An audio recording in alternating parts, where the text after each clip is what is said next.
गुरु ब्रह्म महिमा अलेख शरण। नमस्कार दर्शक वृंद, आपण मानंकु आजिर राशिफल कार्यक्रम रे मु एस कुमार स्वागत जनाऊछि। प्रतिदिन निजर राशिफल जानिबा पई गुरुकृपा यूट्यूब चैनल को सब्सक्राइब करंतु और पाखरे थिबा बेल आइकन को प्रेस करी ऑल नोटिफिकेशन ऑन करी दियंतु, जहा फल रे आमे जेते बेले वीडियो अपलोड करिवो प्रथमे आपण वीडियो देखि पारिबे।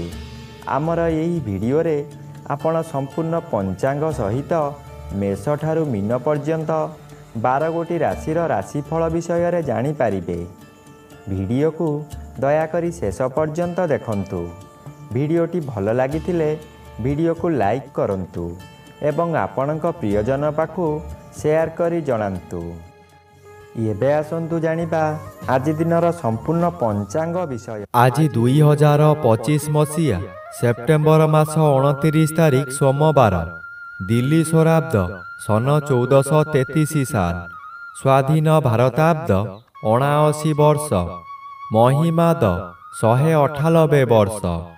उत्कल गजपति श्री श्री गजपति दिव्यसिंहदेव महाराजांकर 69 अंक। सौरस्व आश्विन मास 13 दिन, चांद्रमते आश्विन शुक्ल पक्ष सप्तमी तिथि, दिवा 1 घंटा 20 मिनिट पर्यंत। आजिर सूर्योदय विरजा क्षेत्र को 5 घंटा 39 मिनिट, कन्या लग्न 2 दंड 3 लिता गते उदय। आजिर सूर्यास्त विरजा क्षेत्र को 5 घंटा 32 मिनिट, मीन लग्न 1 दंड 34 लिता गते अस्त। आज धनुचंद्र 60 दंड, मूला नक्षत्र शेष रात्रि 4 घंटा पर्यंत। आज जन्मित शिशुर धनु राशि, क्षत्रिय वर्ण दानवगण, शेष रात्रि 4 घंटा गते नरगण। आज मृत व्यक्तिर दिवा 1 घंटा 20 मिनिट मध्ये 1 पाद पुष्कर दोष।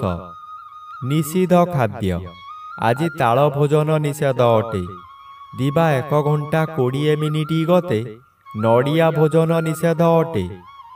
आजिर अमृत जोग प्रातरु दिवा 7 घंटा 14 मिनिट मध्ये, दिवा 8 घंटा 50 मिनिट गते 11 घंटा 14 मिनिट मध्ये, रात्रि 7 घंटा 56 मिनिट गते 11 घंटा 6 मिनिट मध्ये, रात्रि 2 घंटा 20 मिनिट गते शेष रात्रि 3 घंटा 8 मिनिट मध्ये।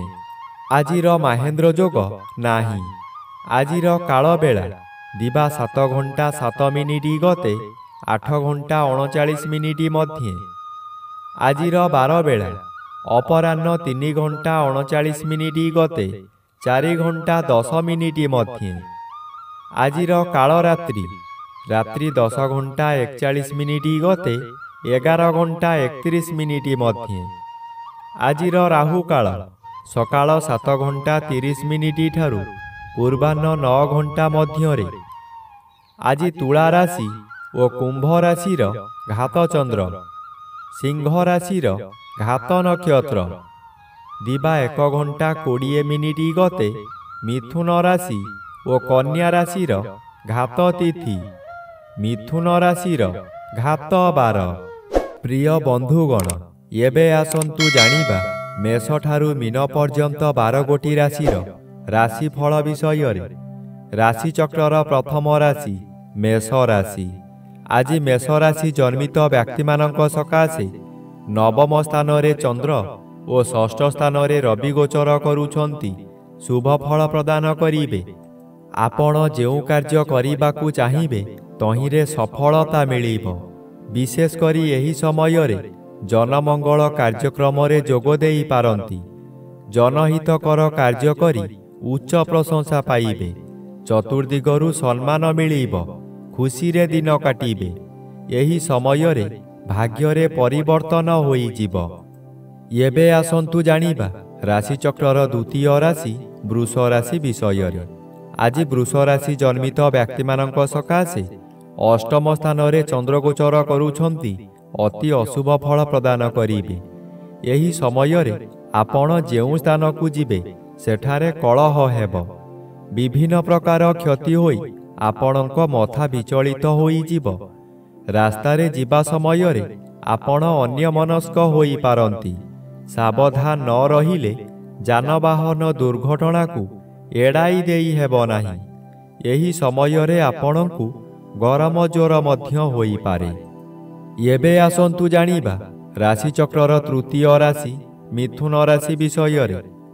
ଆଜି ମିଥୁନ ରାଶି ଜନ୍ମିତ ବ୍ୟକ୍ତିମାନଙ୍କ ସକାଶେ ସପ୍ତମ ସ୍ଥାନରେ ଚନ୍ଦ୍ରଗୋଚର କରୁଛନ୍ତି ଶୁଭ ଫଳ ପ୍ରଦାନ କରିବେ। ଏହି ସମୟରେ ଚାକିରି ନ ପାଉଥିବା ବ୍ୟକ୍ତି ଚାକିରି ପାଇପାରନ୍ତି। ଚାକିରି କରୁଥିବା ବ୍ୟକ୍ତିମାନଙ୍କର ପଦୋନ୍ନତି ହୋଇପାରେ। ବ୍ୟବସାୟ କରୁଥିବା ବ୍ୟକ୍ତି ଅଧିକ ବ୍ୟବସାୟକୁ ବୃଦ୍ଧି କରିପାରନ୍ତି। ଉତ୍ତମ ରୂପେ ବ୍ୟବସାୟ ଚାଲିବ। ଆଶାଠାରୁ ଅଧିକ ଲାଭ କରିବେ। ପରିବାରକୁ ନୂତନ ବନ୍ଧୁ ଆସିପାରନ୍ତି। ଅବିବାହିତମାନଙ୍କର ବିବାହ ପ୍ରସ୍ତାବ ଆସିପାରେ। ଏବେ ଆସନ୍ତୁ ଜାଣିବା ରାଶିଚକ୍ରର ଚତୁର୍ଥ ରାଶି କର୍କଟ ରାଶି ବିଷୟରେ। ଆଜି କର୍କଟ ରାଶି ଜନ୍ମିତ ବ୍ୟକ୍ତିମାନଙ୍କ ସକାଶେ ଷଷ୍ଠ ଚନ୍ଦ୍ର ଅନ୍ୟ ଗ୍ରହ ଦ୍ୱାରା ବାଧା ପାଉଥିବାରୁ ଶୁଭ ଫଳ ମିଳିବ ନାହିଁ। ଏହି ସମୟରେ ଶତ୍ରୁମାନେ ଦୂରରେ ରହି ଗୁପ୍ତରେ ଆକ୍ରମଣ କରିବେ। ଆପଣ ତାହା ନ ଜାଣି ବିଶ୍ୱାସ କରି ବହୁ ହଇରାଣ ହେବେ। ବ୍ୟବସାୟ କ୍ଷେତ୍ରରେ ଏପରି କରିବେ ଯାହାକି ଆପଣ ଯେତେ ଚେଷ୍ଟା କଲେ ମଧ୍ୟ ଲାଭବାନ ହୋଇପାରିବେ ନାହିଁ। କ'ଣ ହେଉଛି ବୋଲି ବୁଝିଲା ବେଳକୁ ଆପଣଙ୍କର ବହୁ କ୍ଷତି ହୋଇସାରିଥିବ। ଏବେ ଆସନ୍ତୁ ଜାଣିବା ରାଶିଚକ୍ରର ପଞ୍ଚମ ରାଶି ସିଂହ ରାଶି ବିଷୟରେ। ଆଜି ସିଂହ ରାଶି ଜନ୍ମିତ ବ୍ୟକ୍ତିମାନଙ୍କ ସକାଶେ ପଞ୍ଚମ ସ୍ଥାନରେ ଚନ୍ଦ୍ରଗୋଚର କରୁଛନ୍ତି। ଶୁକ୍ଳପକ୍ଷ ପଞ୍ଚମ ଚନ୍ଦ୍ର ବଳବାନ ଚନ୍ଦ୍ର। ଆପଣଙ୍କ ଜ୍ଞାନ ବହୁ ଗୁଣରେ ବଢ଼ିଯିବ। ମସ୍ତିଷ୍କ ଥଣ୍ଡା ରହିବା କାରଣରୁ ପ୍ରତ୍ୟେକ କାର୍ଯ୍ୟ କରିବା ପୂର୍ବରୁ ଭଲ ଭାବରେ ଚିନ୍ତା କରି କରିବେ। ବିଦ୍ୟାର୍ଥୀମାନେ ଯାହା ପାଠ ପଢ଼ିବେ ତାହା ସବୁଦିନ ସକାଶେ ମନ ମଧ୍ୟରେ ଛାପି ହୋଇ ରହିଯିବ। ଏହି ସମୟରେ ପ୍ରବଳ କ୍ଷୁଧା ଜାତ ହେବ। ଭଲ ଭଲ ଜିନିଷ ତଥା ଗରିଷ୍ଠ ଖାଦ୍ୟ ଖାଇ ପେଟ ରୋଗର ମୂଳଦୁଆ ପଡ଼ିବ। ଏବେ ଆସନ୍ତୁ ଜାଣିବା ରାଶିଚକ୍ରର ଷଷ୍ଠ ରାଶି କନ୍ୟା ରାଶି ବିଷୟରେ। ଆଜି କନ୍ୟା ରାଶି ଜନ୍ମିତ ବ୍ୟକ୍ତିମାନଙ୍କ ସକାଶେ ଚତୁର୍ଥ ସ୍ଥାନରେ ଚନ୍ଦ୍ରଗୋଚର କରୁଛନ୍ତି ଅଶୁଭ ଫଳ ପ୍ରଦାନ କରିବେ। ଆପଣ ଅର୍ଥ ସକାଶେ ବିକଳ ହୋଇ ଚତୁର୍ଦିଗ ଭ୍ରମଣ କରିବେ, କିନ୍ତୁ କୌଣସି ସୁଫଳ ମିଳିବ ନାହିଁ।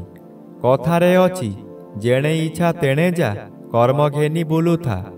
ଆପଣ ଯାହା ବି କରନ୍ତୁ ଖାଲି ଅର୍ଥହାନି ହେବା ଛଡ଼ା ଲାଭ ହେବାର ପ୍ରଶ୍ନ ଉଠୁନାହିଁ, ଯାହାଦ୍ୱାରା ମାନସିକ ଚାପରେ ଆପଣ ବିଚଳିତ ହୋଇଯିବେ। ଆପଣଙ୍କ ମନ ମଧ୍ୟରେ ଗୋଟାଏ ଅଜଣା ଆତଙ୍କ ଖେଳିଯିବ। ଏବେ ଆସନ୍ତୁ ଜାଣିବା ରାଶିଚକ୍ରର ସପ୍ତମ ରାଶି ତୁଳା ରାଶି ବିଷୟରେ।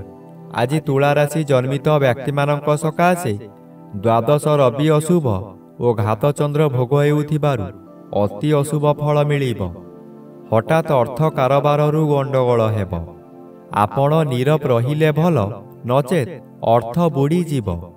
ନିଜ ବାହୁରେ ପୀଡ଼ା ଅନୁଭବ କରିବେ। ଉଚ୍ଚ ସ୍ଥାନରୁ ପତନ ହୋଇ କିମ୍ବା ଯାନବାହନ ଦୁର୍ଘଟଣା ହୋଇ ଆପଣଙ୍କ ଜଙ୍ଘରେ ଆଘାତ ଲାଗିପାରେ। ସତର୍କ ରହିବା ଜରୁରୀ। ଆଜି କାହାରି ସହିତ ଯୁକ୍ତିତର୍କ କଲେ ବିପଦ ଅବସମ୍ଭାବୀ। ଏବେ ଆସନ୍ତୁ ଜାଣିବା ରାଶିଚକ୍ରର ଅଷ୍ଟମ ରାଶି ବିଛା ରାଶି ବିଷୟରେ। ଆଜି ବିଛା ରାଶି ଜନ୍ମିତ ବ୍ୟକ୍ତିମାନଙ୍କ ସକାଶେ ଦ୍ୱିତୀୟ ସ୍ଥାନରେ ଚନ୍ଦ୍ର ଓ ଏକାଦଶ ସ୍ଥାନରେ ରବି ଗୋଚର କରୁଥିବାରୁ ଶୁଭ ଫଳ ମିଳିବ। ଆପଣଙ୍କୁ କିଛି ବ୍ୟକ୍ତି ଅସହଯୋଗ କରୁଥିବା ସ୍ଥଳେ ଅନ୍ୟ କିଛି ବ୍ୟକ୍ତି ସହଯୋଗର ହାତ ବଢ଼ାଇ ଆପଣଙ୍କୁ ଉଚ୍ଚକୁ ଉଠାଇ ନେବେ। ବାଧା ଆସୁଥିବା ସ୍ଥାନରୁ ବିଳମ୍ବରେ ହେଉ ପଛେ ସଫଳତା ମିଳିବ। ଆପଣଙ୍କ ଉଦ୍ୟମ ଫଳପ୍ରଦ ହେବ। ଉତ୍ତର ଦିଗରୁ କୌଣସି ବ୍ୟକ୍ତି ଆପଣଙ୍କ ସହିତ ଯୋଗାଯୋଗ କରି ଶୁଭ ଖବର ଦେବେ। ଏବେ ଆସନ୍ତୁ ଜାଣିବା ରାଶିଚକ୍ରର ନବମ ରାଶି ଧନୁ ରାଶି ବିଷୟରେ। ଆଜି ଧନୁରାଶି ଜନ୍ମିତ ବ୍ୟକ୍ତିମାନଙ୍କ ସକାଶେ ଶ୍ରୀଚନ୍ଦ୍ର ଗୋଚର କରୁଛନ୍ତି କିଛି ଶୁଭ ଫଳ ମିଳିବ। ଏହି ସମୟରେ ଗୃହରେ କିଛି ମାଙ୍ଗଳିକ କାର୍ଯ୍ୟ ହୋଇପାରେ। ଖୁବ୍ ଧୁମଧାମରେ ଆନନ୍ଦ ଉତ୍ସବ ପାଳିବେ। ନିଜ ପାଖରେ ଅର୍ଥ ଥାଉ କି ନ ଥାଉ ସ୍ୱାଦିଷ୍ଟ ଭୋଜନ କରି ନିଜେ ଭୋଜନ କରିବା ସହିତ ପରିବାର ଲୋକଙ୍କୁ ଖୁଆଇ ଆନନ୍ଦ ଅନୁଭବ କରିବେ। ଆଜି ଦିନରେ କଦାପି ନୂତନ ଗୃହ ଆରମ୍ଭ କରନ୍ତୁ ନାହିଁ। ଗୃହ ଆରମ୍ଭ କଲେ ତାହା ଅଧାରୁ ବନ୍ଦ ହୋଇପାରେ କିମ୍ବା କୌଣସି ଅଘଟଣ ଘଟିପାରେ। ଏବେ ଆସନ୍ତୁ ଜାଣିବା ରାଶିଚକ୍ରର ଦଶମ ରାଶି ମକର ରାଶି ବିଷୟରେ। ଆଜି ମକର ରାଶି ଜନ୍ମିତ ବ୍ୟକ୍ତିମାନଙ୍କ ସକାଶେ ଦ୍ୱାଦଶ ସ୍ଥାନରେ ଚନ୍ଦ୍ରଗୋଚର କରୁଛନ୍ତି ଅଶୁଭ ଫଳ ପ୍ରଦାନ କରିବେ। ମନ ମଧ୍ୟରେ ଦୁଶ୍ଚିନ୍ତା ବଢ଼ିଯିବ। ଆପଣ ଯାହା ବି କରନ୍ତୁ ତହିଁରେ ଖର୍ଚ୍ଚ ବ୍ୟତୀତ ଲାଭର ପ୍ରଶ୍ନ ଉଠୁନାହିଁ। ଏହି ଦ୍ୱାଦଶ ଚନ୍ଦ୍ରରେ ଅତିରିକ୍ତ ବ୍ୟୟଭାର ବଢ଼ିଯିବ। ଆପଣ ହତାଶ ହୋଇଯିବେ। ସୁଖ ସନ୍ଧାନରେ ବିଭିନ୍ନ ସ୍ଥାନକୁ ଯାତ୍ରା କରିବେ। ଶରୀର ଅସୁସ୍ଥ ହେବ। ବନ୍ଧୁବାନ୍ଧବ ଅଶାନ୍ତି ହେବେ। ଆପଣ ଆଜି ନିଜ ଇଚ୍ଛାରେ କାର୍ଯ୍ୟ କରି ବିପଦରେ ପଡ଼ିବେ। ଏବେ ଆସନ୍ତୁ ଜାଣିବା ରାଶିଚକ୍ରର ଏକାଦଶ ରାଶି କୁମ୍ଭ ରାଶି ବିଷୟରେ। ଆଜି କୁମ୍ଭ ରାଶି ଜନ୍ମିତ ବ୍ୟକ୍ତିମାନଙ୍କ ସକାଶେ ଘାତଚନ୍ଦ୍ର ଭୋଗ ହେଉଛି। ଘାତଚନ୍ଦ୍ର ସର୍ବଦା ଅଶୁଭ କରାଇବ। ଘରେ ବାହାରେ ପ୍ରତ୍ୟେକ ସ୍ଥାନରେ ଆପଣ ଅପଦସ୍ଥ ହେବେ। ବହୁ ପରିମାଣର ବ୍ୟୟ ହେବ। ଶରୀର ଅସୁସ୍ଥ ରହିବ। ମଥା ବିଚଳିତ ହେବା କାରଣରୁ ରାସ୍ତା ଦୁର୍ଘଟଣା ମଧ୍ୟ ହୋଇପାରେ। ଆଜି ନିଜ ମନକୁ ଶାନ୍ତ ନ କଲେ ନିଜକୁ ନିଜେ ଦଣ୍ଡ ଦେଇ ହଇରାଣ ଓ ଲୋକହସା ହୋଇପାରନ୍ତି। ଏବେ ଆସନ୍ତୁ ଜାଣିବା ରାଶିଚକ୍ରର ଦ୍ୱାଦଶ ବା ଶେଷ ରାଶି ମୀନ ରାଶି ବିଷୟରେ। ଆଜି ମୀନ ରାଶି ଜନ୍ମିତ ବ୍ୟକ୍ତିମାନଙ୍କ ସକାଶେ ଦଶମ ଚନ୍ଦ୍ର ଅନ୍ୟ ଗ୍ରହ ଦ୍ୱାରା ବାଧା ପାଉଥିବାରୁ ଶୁଭ ଫଳ ମିଳିବ ନାହିଁ। କର୍ମକ୍ଷେତ୍ରରେ ଅସଫଳ ହୋଇ ଅପମାନିତ ହେବେ। ଉପରିସ୍ଥ ଅଫିସରଙ୍କ ନିକଟରେ କାମ କରି ନ ପାରିବାରୁ କାମ ହାତଛଡ଼ା ହୋଇଯାଇପାରେ। ସହକର୍ମୀମାନେ ପରିହାସ କରିବେ। ଆପଣ ଦୁଃଖରେ ଭାଙ୍ଗି ପଡ଼ିବେ। ଆପଣ ଯାହା ଚାହିଁବେ ତାହା କରିପାରିବେ ନାହିଁ। ପରିବାର ଓ ସାଙ୍ଗସାଥୀମାନେ ଆପଣଙ୍କୁ ଅଯଥାରେ ଦୋଷାରୋପ କରିବେ।